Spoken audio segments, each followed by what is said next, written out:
In a matter of milliseconds, there are electrical impulses in neurons in the motor cortex in your brain that are activated to sort of initiate voluntary movement when we want to move.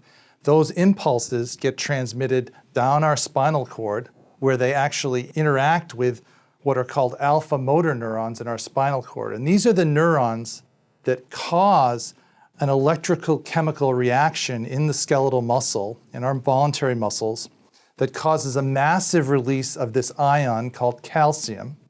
When the calcium is released inside the muscle, it interacts with some really elegantly oriented proteins called the contractile proteins in our muscle, actin and myosin, that are very close to each other.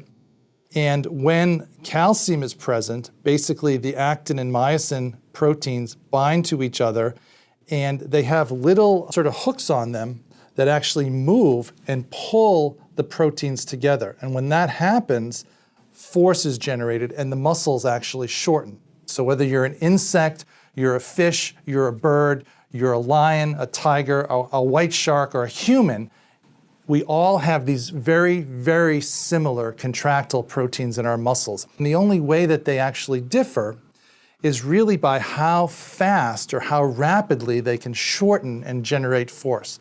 And that's the reason why a human can run about 12 to 15 miles an hour, and a tiger or a cheetah can run 30 to 60 miles per hour. It's how fast those contractile proteins can actually shorten. And of course, in the wild, that really determines whether you're a predator or your prey.